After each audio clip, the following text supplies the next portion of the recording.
సరిగ్గా ఏడాది క్రితం డిప్యూటీ సీఎం పవన్ కళ్యాణ్ జోరు వాన సైతం లెక్క చేయకుండా పర్యటించిన ఏజెన్సీ ప్రాంతాల పేర్లు గుర్తున్నాయా? అవి మరేవో కావు, పార్వతీపురం మన్యం జిల్లాలోని బాగుజోల టు సిరివర. పవన్ చేసిన ఈ పర్యటన స్థానిక ఆదివాసీల తలరాత్రం మార్చేసిందా? ఉప ముఖ్యమంత్రి పవన్ శంకుస్థాపన చేసిన 9 కిలోమీటర్ల రోడ్డు పనులు ఎలా జరుగుతున్నాయి? ఈ పనుల కారణంగా డోలీ మూతలకు కాలం చెల్లినట్టేనా? స్థానికుల స్పందన ఎలా ఉంది? ఇప్పుడు చూద్దాం. గిరిశిఖర ప్రాంతాలు అనగానే మనందరికీ గుర్తొచ్చేది పచ్చని కొండలు, ఆహ్లాదమైన వాతావరణం. ఈ రెండు మాత్రం వినడానికి వినసొంపుగా, వీణుల విందుగా చూడడానికి ఎంతో ఆహ్లాదకరంగా ఉంటాయి. కానీ వీటితో పాటు అనేక కష్టాలు మనకు గుర్తొస్తాయి. ముఖ్యంగా అన్నిటికీ మించి డోలీ మూతలు మనకు గుర్తొస్తాయి. చావు బ్రతుకుల పరిస్థితుల్లో ఉన్న నిండు గర్భిణి అయినా అదే డోలీ మూతల నుంచి తీసుకొస్తారు. వారికి కనీసం రోడ్డు సదుపాయం ఉండదు, ఒక తాగునీటి సదుపాయం ఉండదు, ఉండడానికి సరైన ఇల్లులు కూడా ఉండవు. అయితే ఇవన్నీ కావాలంటే ముఖ్యంగా వాళ్ళకి కావాల్సింది రోడ్లు, రవాణా వ్యవస్థ సరిగా ఉంటే అన్ని వస్తువులు కల్పించడానికి ఒక మార్గం సుగమం అవుతుంది. సో ఇలాంటి ప్రయత్నమే సరిగ్గా సంవత్సరం క్రితం పార్వతీపురం మన్యం జిల్లాలోని బాగుజోల నుండి బాగుజోల పైన ఉన్నటువంటి సుమారు 6 గ్రామాలకు 9 కిలోమీటర్ల పొడవునా రోడ్లు వేసేందుకు డిప్యూటీ సీఎం పవన్ కళ్యాణ్ అప్పట్లో సంకల్పించారు. ఇదే ప్రాంతానికి సరిగ్గా సంవత్సరం క్రితం వచ్చి శంకుస్థాపన కూడా చేశారు. ఒకసారి ఆ రోడ్ మ్యాప్ మనం చూసుకుందాం. కింద మనం చూసుకుంటే బాగుజోల నుంచి బందమెండంగి, చిలకమెండంగి, పొయ్యిమల, అదేవిధంగా తొయ్యవర, అదేవిధంగా సిరివర, ఇలాంటి గ్రామాలకి ఆ రూట్ మ్యాప్ మనకి అంటే ఈ వర్షానికి అంటే కొంత పాడైంది ఆ రూట్ మ్యాప్. సో ఈ రూట్ మ్యాప్ ఏదైతే కనిపిస్తుందో అంతా కూడా 9 కిలోమీటర్ల పాటు వీరందరికీ సీసీ రోడ్లు, అదేవిధంగా తారు రోడ్లు, అవసరమైన దగ్గర సీసీ రోడ్లు కావచ్చు, తారు రోడ్లు వేసేందుకు ఆ రోజు పవన్ కళ్యాణ్, డిప్యూటీ సీఎం పవన్ కళ్యాణ్ ఇక్కడికి వచ్చి ఇదే ఏదైతే మనకి రోడ్డు కనిపిస్తూ ఉందో, ప్రస్తుతానికి మనకి సిమెంట్ రోడ్డు కనిపిస్తూ ఉందో, ఈ రోడ్డు అంతా కూడా చిందరవందరంగా రాళ్లతో, రప్పలతో నిండిపోయి కనీసం నడవడానికి కూడా వీళ్ళని పరిస్థితుల్లో ఉంటే ఇక్కడ నుంచి ఆయన నడక దారిన వెళ్ళి అక్కడ ప్రజల కష్టాలు కూడా వినడం జరిగింది. సో చూసుకోవచ్చు, మనకి ఇక్కడ బోర్డు కూడా ఉంది. ఆంధ్రప్రదేశ్ ప్రభుత్వం పంచాయతీరాజ్ ఇంజనీరింగ్ విభాగం, మహాత్మా గాంధీ జాతీయ గ్రామీణ ఉపాధి హామీ పథకం, పార్వతీపురం మన్యం జిల్లాలో 19 గ్రామాలకు బీటీ రోడ్ల నిర్మాణం, మొత్తం 16 పనులు, అంచనా విలువ 20 కోట్లు. మరోవైపు మనం చూసుకుంటే బాగుజోల నుండి సిరివర వరకు తారు రోడ్ల నిర్మాణం, మొత్తం అంచనా విలువ 9.5 కోట్లు. శంకుస్థాపనలో కొన్నిదెల పవన్ కళ్యాణ్, అదేవిధంగా మనకి మిగతా మంత్రులు కావచ్చు, ఎమ్మెల్యేలు, వీరందరూ కూడా రావడం జరిగింది. ప్రత్యేకించి పవన్ కళ్యాణ్ ఎంతో శ్రద్ధ తీసుకుని ఈ యొక్క కార్యక్రమాన్ని చేపట్టడం జరిగింది. ఆ రోజు జోరు వానలో కూడా ఆయన నడిచి ఈ యొక్క బురదలోని, అదేవిధంగా మట్టి, బురద, అదేవిధంగా రాళ్ళ రప్పల్లో ఆయన నడుచుకుంటూ వెళ్ళి ఇక్కడ గ్రామాల ప్రజలు వినడం, యొక్క సమస్యలు వినడం జరిగింది. ఎటువంటి కష్టాలు అనుభవిస్తున్నారో స్వయంగా ఆయన వినడం జరిగింది. సో అయితే ప్రస్తుతానికి మనకైతే సిమెంట్ రోడ్డు కనిపిస్తూ ఉంది. మరోవైపు అక్కడ చూసుకోవచ్చు మనం, ఈ రోడ్లకు సంబంధించిన మెటీరియల్ కనిపిస్తూ ఉంది. జేసీబీ కావచ్చు, అదేవిధంగా లారీ కావచ్చు, అన్ని మొత్తం మెటీరియల్ కూడా కనిపిస్తూ ఉంది. అంటే పైన ఇంకా మనకి వర్క్స్ ఏమైనా జరుగుతున్నాయా, ఎంతవరకు ఈ వర్క్స్ అన్ని కంప్లీట్ అయ్యాయి, వర్క్స్ కంప్లీట్ అయిన తరువాత ప్రజల యొక్క రియాక్షన్ ఏంటి, ఏ విధంగా వాళ్ళు ఫీల్ అవుతుంది? ఎందుకంటే గతంలో అంబులెన్స్ వెళ్ళడానికి కానీ, ఫీడర్ అంబులెన్స్ అంటే, ఫీడర్ అంబులెన్స్ మీన్స్ ఒక చిన్న మనకి ద్విచక్ర వాహనం మీద ఉండే అంబులెన్స్ని ఫీడర్ అంబులెన్స్ అని కూడా అంటాం. సో అటువంటి వెళ్ళడానికి కూడా అసలు అవకాశం లేదు. ఎవరైనా సరే బాగుజోల అనే గ్రామం వచ్చి అక్కడి నుంచి హాస్పిటల్కి వెళ్లాల్సిందే. ఆ సిరివర గ్రామం నుంచి 9 కిలోమీటర్ల పాటు దిగి, కొండ దిగి, డోలీ ద్వారా కొండ దిగి, వీరందరూ ఇక్కడ వరకు బాగుజోల వరకు వచ్చి ఇక్కడ నుంచి ఫీడర్ అంబులెన్స్ ఉంటే ఫీడర్ అంబులెన్స్, అంబులెన్స్ ఉంటే అంబులెన్స్, ఆటో, ఇది ఏ వెహికల్ దొరికితే ఆ వెహికల్తో హాస్పిటల్కి వెళ్ళే పరిస్థితి. సో అయితే ప్రస్తుత పరిస్థితి ఎలా ఉంది, వారందరూ ఏ విధంగా రియాక్ట్ అవుతున్నారు? 1 ఇయర్ అయింది, పనుల పురోగతి ఎలా ఉంది? ఎందుకంటే స్వయంగా డిప్యూటీ సీఎం పవన్ కళ్యాణ్ రావడం జరిగింది కాబట్టి పనుల పరిస్థితి ఎలా ఉంది, అక్కడి ప్రజలు ఏ విధంగా రియాక్ట్ అవుతున్నారో తెలుసుకునే ప్రయత్నం చేద్దాం, పదండి. ఏజెన్సీ ప్రాంతాలు అనగానే మనకు గుర్తుకొచ్చేవి కొండలు, కోనలు, గుట్టలు, బండరాళ్ళు. వాటి మధ్య అష్ట కష్టాలు పడుతూ జీవించే ఆదివాసీలు. అనారోగ్యం పాలైతే మనిషిని దుప్పట్లో చుట్టి కర్రలతో మోసుకుంటూ వెళ్లే దృశ్యాలు ఇక్కడ నిత్యకృత్యం. సరిగ్గా ఇలాంటి కథే సాలూరు నియోజకవర్గంలోని బాగుజోల నుంచి సిరివర వరకు ఉన్న 9 గ్రామాల ప్రజలది. ప్రస్తుతం పరిస్థితి మారింది. డిప్యూటీ సీఎం పవన్ కళ్యాణ్ చొరవతో వీరి ప్రయాణ కష్టాలు తీరాయి. డోలీ మోతలకు కాలం చెల్లింది. కేవలం ఏడాది కాలంలోనే ఇదంతా సుసాధ్యమైందంటే నమ్మశక్యం కాకపోయినా కళ్లతో చూశాక మాత్రం ఆశ్చర్యపోవాల్సిందే. మనం బాగుజోల నుంచి సిరివరకు వెళ్తున్నాం. సో ఈ సిరివర అంటే బాగుజోల నుంచి సిరివరకి రోడ్డు ఏ విధంగా వేశారు? ఎందుకంటే సుమారు 9.5 కోట్ల రూపాయల బడ్జెట్తో ఈ రోడ్లు వేస్తున్నారు. అక్కడక్కడ మనం విజువల్స్లో చూసుకున్నట్లయితే మనకి సిమెంట్ రోడ్డు కనిపిస్తూ ఉంది. మిగతా రోడ్లో క్రషర్ వేసి క్రషర్ పైన కంకర వేసినటువంటి రోడ్లు మనకు కనిపిస్తూ ఉన్నాయి. సో ఎందుకు అంటే మధ్యలో ఎందుకు క్రషర్ వేసి సిమెంట్ రోడ్లు వేసినటువంటి అంటే ఒక్కొక్క దగ్గర సిమెంట్ రోడ్డు మాత్రమే వేశారు, ఒక్కొక్క దగ్గర క్రషర్ వేసి కంకర మాత్రమే వేసి ఉంచారంటే దానికి ప్రధానమైన కారణం ఒకటి ఉంది. ఏంటంటే ప్లెయిన్గా ఉండే రోడ్డు ఏదైతే ఉందో ఈ ప్లెయిన్గా ఉండే రోడ్లలో జనరల్గా మనకి ఇక్కడ తారు రోడ్లు వేస్తారు. సో అందువల్ల ఈ క్రషర్ కంకర మనకు కనిపిస్తూ ఉంది. మిగతా రోడ్లో సిమెంట్ రోడ్డు ఎక్కడైతే వేశారో ఆ ప్లేస్ అంతా కూడా కాస్త డేంజర్గా ఉండే ఏరియా అనమాట. సో మనకి ఇక్కడ చూసుకుంటే సిమెంట్ రోడ్డు వేసి ఉంది. ఎక్కడైతే సిమెంట్ రోడ్డు వేయాలో అదంతా కూడా ఇప్పటికే కంప్లీట్ చేసి ఉంది. ఎందుకంటే సిమెంట్ రోడ్ల దగ్గర టర్నింగ్ పాయింట్స్ అనమాట. ఇవన్నీ కూడా టర్నింగ్ పాయింట్స్, తొందరగా వెహికల్స్ స్కిడ్ అయ్యే ప్రాంతం. ఎందుకంటే ఇదంతా కూడా పూర్తిగా గిరిశిఖర ప్రాంతం. ఇదంతా కూడా మొత్తం అంతా 9 కిలోమీటర్లు కూడా పూర్తిగా గిరిశిఖర ప్రాంతం. సో అందువల్ల ప్రభుత్వ నిర్ణయం ప్రకారం ఏంటంటే ప్లెయిన్గా ఉండే ఏరియాల్లో తార్ రోడ్డు వేయాలి. ఈ యొక్క అప్పు ఎక్కువగా అంటే మనకి ఎక్కువగా ఉన్న ప్రాంతం కావచ్చు, టర్నింగ్ ప్రాంతం కావచ్చు, బండి స్కిడ్ అయ్యే ప్రాంతాలు ఏవైతే ఉన్నాయో ఇక్కడ సిమెంట్ రోడ్డు వేస్తున్నారనమాట. సో మొత్తం 9.5 కోట్ల రూపాయలతో దానికి తగ్గట్టు అంటే దీనికి తగ్గట్టు ఎస్టిమేషన్ అనమాట. అంటే ఎక్కడెక్కడైతే తార్ రోడ్డు కావాలి, అదేవిధంగా ఎక్కడెక్కడ సిమెంట్ రోడ్డు కావాలో దాని ప్రకారమే వేస్తూ వెళ్తున్నట్లు మనకు చాలా స్పష్టంగా కనిపిస్తూ ఉంది.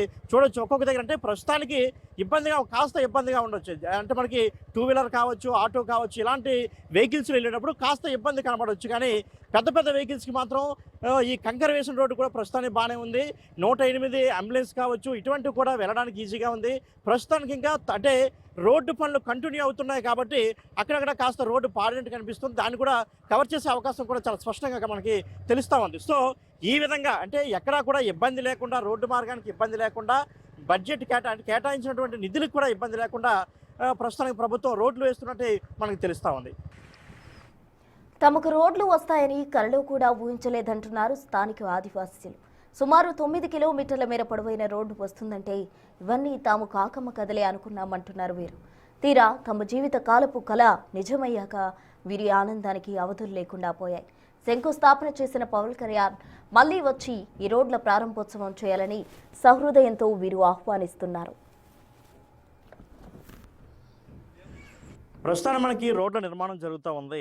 ఏది ప్రస్తుతానికి ఇదంతా కూడా చదువు చేసిన ప్రాంతం. ఇంతవరకు మనం సిమెంట్ రోడ్డు వేసినటువంటి ప్రాంతం చూసాం, అదేవిధంగా తారు రోడ్డు వేసినటువంటి కంకర ఈ ప్రాంతాన్ని కూడా మనం చూసాం. అయితే ప్రస్తుతానికి మనకి ఏదైతే ఇక్కడ మట్టి రోడ్డు కనిపిస్తూ ఉందో దీని గుండానే సిరివర అనే ప్రాంతానికి రోడ్డు వేస్తున్నారు. ప్రస్తుతానికి మట్టి రోడ్డు ఉన్నప్పుడు కూడా కన్స్ట్రక్షన్ జరుగుతూ ఉంది. అంతా కూడా కన్స్ట్రక్షన్లో ఉంది. చూసుకొని మొత్తం అంతా కూడా చదును చేసి ఉంచారు. అయితే ఈ గ్రామాలకు అసలు రోడ్లు వస్తున్నాయా అంటే నిజంగా ఆశ్చర్యకరమైన విషయం. మరోవైపు మనం చూసుకుంటే వీరికి పక్క నుంచి అంటే ఒకసారి మనం చూసుకోవచ్చు. జనరల్గా మనకి రోడ్లు కన్స్ట్రక్ట్ చేసేటప్పుడు వాటికి పక్కనే కాలువలు కూడా నిర్మిస్తూ ఉంటారు. సో ఇక్కడ ఈ గిరిజన ప్రాంతంలో కాలువలు కూడా నిర్మిస్తున్నారంటే నిజంగా ఇది చాలా అభినందించదగ్గ విషయం. కేవలం రోడ్లు మాత్రమే వేసి వదిలేయకుండా దానికి తగ్గట్లు కాలువలు వేస్తున్నారు. ఆ పైనుంచి ఇంట్లో నుంచి రోడ్డుపైకి రావాలంటే ఈ కాలువ దాటి రావాలి. సో ఆ పైపులు కూడా వేస్తున్నారు. అంటే చాలా పగడ్బందీగా భవిష్యత్తులో ఇబ్బంది లేకుండా రోడ్ల నిర్మాణం జరుగుతుందని చెప్పుకోవచ్చు. మరోవైపు అక్కడ చూసుకోవచ్చు వాటర్ పోవడానికి చిన్న చిన్న కాజ్వేల్ లాంటివి కూడా నిర్మిస్తున్నారు. అంటే వర్షాలు పడినా కానీ ఎక్కడ ఇబ్బంది పడకుండా, ఎక్కడ వాటర్ స్టోరేజ్ అవ్వకుండా, వాటర్ ఫ్లోలో కిందకి లోయలోకి వెళ్ళిపోయేటట్టు కాలాల నుంచి కిందికి వెళ్ళిపోవడానికి ఒక అద్భుతమైన నిర్మాణంతోనే ఈ రోడ్లు నిర్మిస్తున్నారు తప్ప అంటే ఒక క్వాలిటీతో నిర్మిస్తున్నారు. ఒక భవిష్యత్ ఆలోచన కూడా కనిపిస్తుంది. ఒకసారి గ్రామస్తులతో మాట్లాడే ప్రయత్నం చేద్దాం. ఎందుకంటే స్వాతంత్రం వచ్చిన దగ్గర నుంచి కూడా ఎప్పుడు కూడా వీళ్ళకి రోడ్డు అనేది ఉంటుందని కూడా ఎప్పుడు వీళ్ళు ఊహించలేదేమో. బహుశా ఊహించారా లేదా అసలు ఎప్పుడైనా కలగన్నారా ఒకసారి అడిగే ప్రయత్నం చేద్దాం. చెప్పండి, రోడ్లు వేస్తున్నారు ఇంత ఎత్తుపైకి, కొండపైకి కూడా, ఎలా అనిపిస్తుంది మీకు? సార్, రోడ్డు అవ్వడం వల్ల మాకు చాలా సంతోషం సార్. ఇంతకుముందు 2008 నుంచి అప్పుడు మనకి విజయనగరం జిల్లా ఉండేటప్పుడే పార్వతీపురం ఐటీడీఏ గ్రీవెన్స్కి చాలా సార్లు దరఖాస్తులు పెట్టాము. కానీ 2008 ఇప్పటికి 2025కు మా రోడ్డు పూర్తవుతుందని మేము చాలా నమ్ముతున్నాం సార్. గత సంవత్సరంలో పవన్ కళ్యాణ్ బాజులో వచ్చి సంజయ్ రాణి మేడం గారు, పవన్ కళ్యాణ్ గారు మన ముఖ్యమంత్రి చంద్రబాబు నాయుడు గారి చొరవతో రోడ్డు శంకుస్థాపన ఓపెనింగ్ చేశారు. గత ప్రభుత్వాలు పట్టించుకోలేదు. కానీ ఈసారి మాత్రం sir deputy CM Pawan Kalyan గారు వచ్చి శంకుస్థాపన చేసిన వెంటనే మాకు ఆగకుండా టప్పు వెంటనే అన్ని పనులు చక్కచక్క జరుగుతున్నాయి. కలవట్లు అయితే మీ రోడ్ అయితే మీ సైడ్ వాల్ అయితే మీ కానాలు అన్నీ జరుగుతున్నాయి సార్, ఏటి ప్రాబ్లం లేకుండా. ఇదే విధంగా మరి తొందరలో మాకు రోడ్ అయితే ఇంకా మాకు మరీ మంచిది అనేసి మేము కోరుతున్నాం సార్.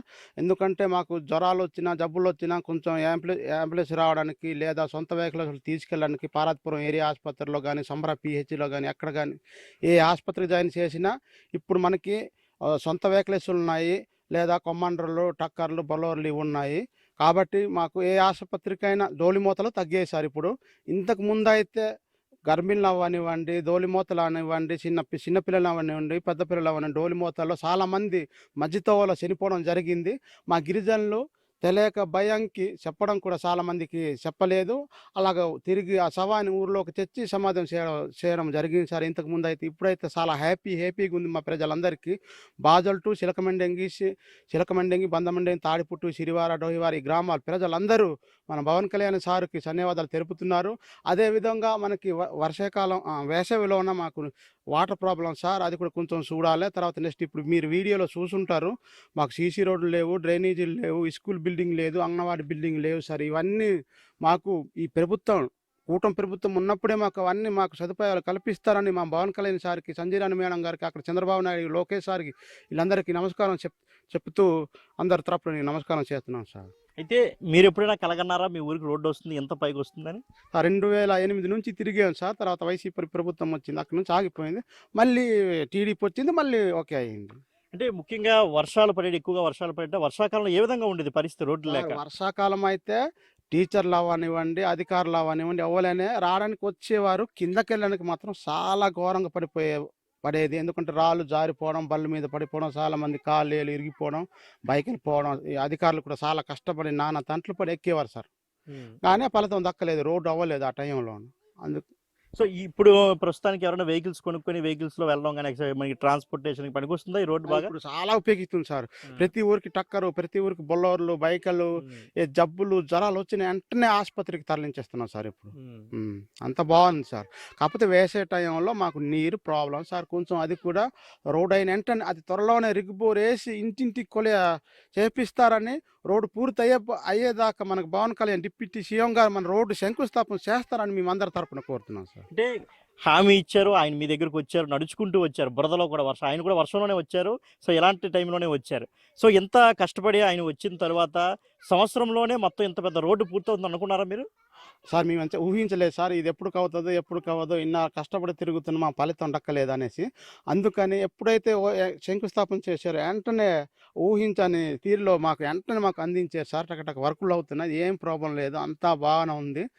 పవన్ కళ్యాణ్ సార్ మా రోడ్ ఓపెనింగ్ రావాలి, మా గ్రామాలు చూడాలి, మా కష్ట సుఖాలు, మా జీవనం, మా బతుకు ఎలాగుండాలి. అసలు యాక్చువల్గా చూస్తే సార్ కొండల మీద ప్రభుత్వం మాకు అప్పు చేసి పెంచే విధానంగా ఉన్నాం సార్.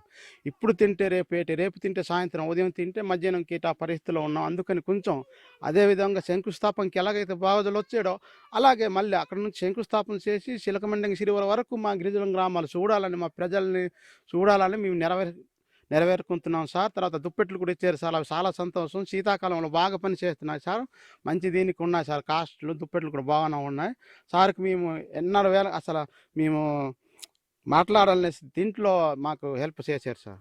గిరిజనం అంటే అమాయక జనం, అంటే వాళ్ళకి జరిగిన మేలు చెప్పుకోవడానికి వాళ్ళు వెనకాడంటే ఏం చెప్పాలో కూడా తెలియదు. అదేవిధంగా తన బాధను కూడా ఎవరికి చెప్పుకోలేని పరిస్థితి. ఆయన ఇంతకుముందే మనకి చెప్పారు, ఎవరికి చెప్పుకోవాలో తెలిసేది కాదు. ఇన్ కేసు ఒకవేళ ఎవరైనా బాగోపోయి డోలీ మూతలు మోసుకెళ్ళి దారిలో చనిపోయినా కానీ ప్రభుత్వాలకు చెప్పడానికి కూడా భయపడే వాళ్ళం. తిరిగి వాళ్ళు మమ్మల్ని ఏమంటారంటే వారి యొక్క అమాయకత్వాన్ని ఒకసారి మనం అర్థం చేసుకోవచ్చు.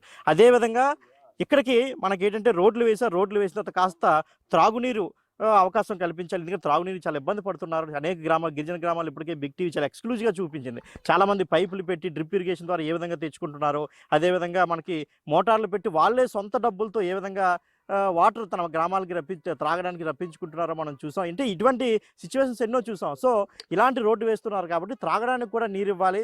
అదేవిధంగా తమకు కాస్త చదువుకోవడానికి బాగా అంగన్వాడీ సెంటర్లు కావచ్చు, అదేవిధంగా ఆశా వర్కర్లు కావచ్చు, ఏఎన్ఎంలు, ఇటువంటి మొత్తం అన్ని సదుపాయాలు కూడా కల్పించి తమను గుర్తించాలి. ఎందుకంటే రోడ్లు వేసినందుకు ఇప్పటికీ అభినందనలు తెలియజేస్తున్నాం, ధన్యవాదాలు తెలియజేస్తున్నాం. అదేవిధంగా ఏదైతే మనకి శంకుస్థాపనకి పవన్ కళ్యాణ్ గారు నడుచుకుంటూ బురదలోని ఎంతో కష్టపడి ఆ వర్షంలో వచ్చారో శంకుస్థాపనకి, తిరిగి ప్రారంభోత్సవానికి కూడా రావాలి. ఆయన ప్రారంభోత్సవానికి వస్తే మేము చాలా హ్యాపీగా ఫీల్ అవుతాం. ఇంకొన్ని సమస్యలు ఏమైనా ఉంటాయి తీర్చమని కూడా ఆయన్ని ప్రాధాయపడతామని చెప్పి వాళ్ళందరూ చెప్తున్న పరిస్థితి.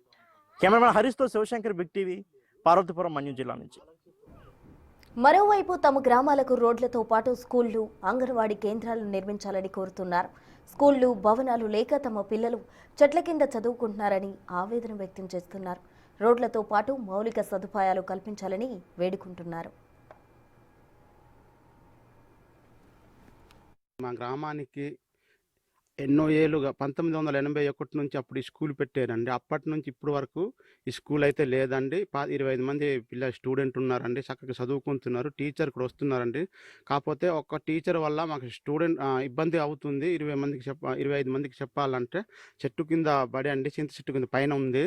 అక్కడ అదే విధంగా ఈ కూటమి ప్రభుత్వం మన లోకేష్ బాబు గారు మనకి వెంటనే కొంచెం మా గిరిజనుల కష్టాలు చూసి మాకు వెంటనే స్కూల్ శాంక్షన్ చేస్తారని, రోడ్ అయింది కాబట్టి శాంక్షన్ చేస్తారని మేము కోరుతున్నాం సార్. తర్వాత మనకు వర్షాకాలం ఇబ్బంది అండి. ఆ చెట్టు కింద పిల్లలు పాఠాలు చెప్పాలంటే ఇబ్బందిగా ఉంటుంది కాబట్టి ఇంట్లోన గడపలోన చెప్పడము చాలా ఇబ్బంది. ఇక్కడక్కడ తిప్పి పిల్లల్ని చెప్పడం. వర్షాలు లేనప్పుడు చెట్టు కింద అండి, వర్షాలు ఉన్నప్పుడు గడపలోన చెప్తున్నారు టీచరు. పిల్లలు చక్కగా చదువుతున్నారు, టీచర్ వస్తున్నారు రెగ్యులర్గా, పర్వాలేదు, అంత బాగానే ఉంది.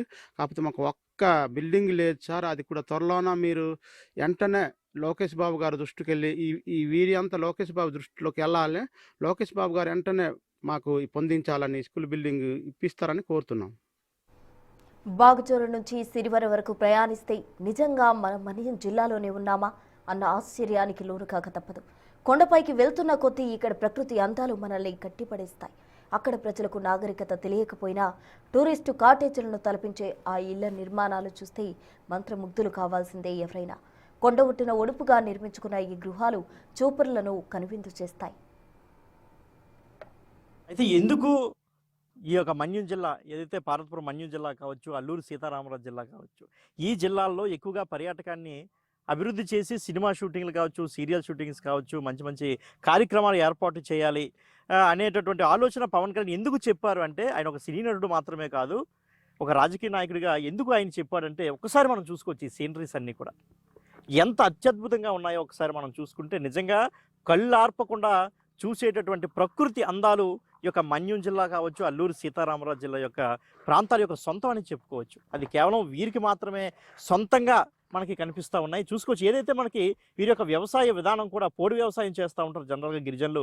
ఆ కొండపై నుంచి ఒకసారి మనం చూసుకుంటే ఏదైతే ఖాళీ ప్రదేశంలో మనకి కనిపిస్తూ ఉందో అదంతా కూడా వ్యవసాయం చేసే ప్రాంతం. వీళ్ళందరూ కూడా జొన్నలు కావచ్చు, గంట్లు, చోలు, ఇవన్నీ మిల్లెట్స్ ఎక్కువగా పండిస్తూ ఉంటారు. వరి చాలా తక్కువగా పండిస్తారు, మిగతాదంతా కూడా మిల్లెట్స్ చాలా ఎక్కువగా పండించి అవే తింటారు. వాళ్ళు తినగా మిగిలిన సంతల్లో అమ్ముతూనే ఆ డబ్బులతో మిగిలిన వాళ్ళకి కావాల్సినటువంటి అవసరాలు తీర్చుకుంటారు. సో ఒక్కసారి వీరి యొక్క అందాలు ఒకసారి చూసుకోవచ్చు. అదేవిధంగా వీరి జీవన విధానం కూడా మనకి ప్రతిబింబిస్తూ ఉంది. ఏ విధంగా వీళ్ళు బ్రతుకుతున్నారు అనడానికి మరొక నిదర్శనం చూసుకోవచ్చు. వీళ్ళ యొక్క ఇల్లులు ఎంత అత్యద్భుతంగా ఉన్నాయో మనం చూసుకోవచ్చు.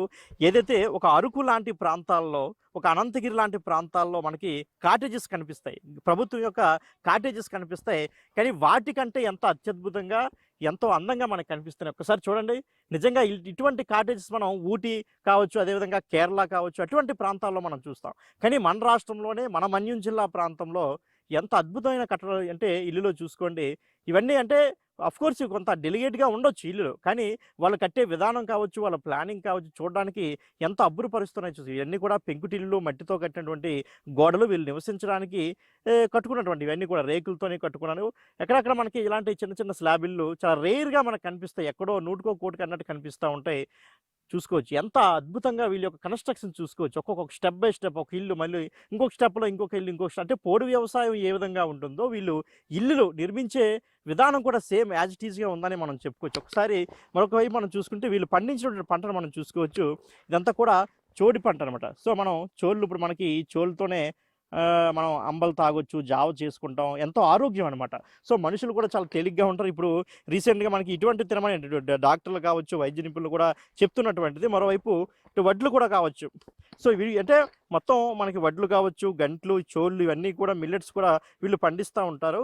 ఇళ్ళ యొక్క నిర్మాణం చూస్తే మాత్రం నిజంగా మర్చిపోవాల్సిందే. ఏ కాటేజీలు సరిపోతాయి వీటికి ఒకసారి మనం చూడొచ్చు. ఏ కాటేజీలు ఈ ప్లానింగ్కి సరిపోతాయో చూసుకోవచ్చు. నిజంగా ప్రభుత్వాలు కూడా ఇటువంటి నిర్మాణాలు చేపట్టలేమో అనిపిస్తూ ఉందండి. సో ఒకసారిగా ఏదైతే పవన్ కళ్యాణ్ ప్రభుత్వానికి, అంటే ఆయన కూడా ప్రభుత్వంలో భాగంగా ఉన్నారు, డిప్యూటీ సీఎంగా ఉన్నారు కాబట్టి ఒక మాటతో కాకుండా, అంటే ఆయన చెప్పిన సంవత్సరంలోనే సుమారు 9 కిలోమీటర్ల గిరిజన ప్రాంతానికి, అంటే బహుశా వీళ్ళు లైఫ్లో కూడా ఎక్కడా ఊహించలేదు ఎందుకంటే 9 కిలోమీటర్ల కొండపైకి రోడ్డు వస్తుందని ఎవరు ఊహించలేదు. ఎప్పుడు ఇది అంటే ఏ రాష్ట్రంలోనూ మన రాష్ట్రంలో కూడా ఎప్పుడు జరగలేదు. పవన్ కళ్యాణ్ చొరవతో జరిగింది, నిజంగా ఇది అభినందనీయం. అదేవిధంగా ఇంతే ఫాస్ట్‌గా టూరిజానికి, సినిమా షూటింగ్‌లకి కూడా అంతే తగ్గ ప్రణాళికలు వేస్తే మరింత మరింత గొప్పగా ఈ ప్రాంతం అభివృద్ధి చెందే అవకాశం ఉందని కూడా చెప్పుకోవచ్చు.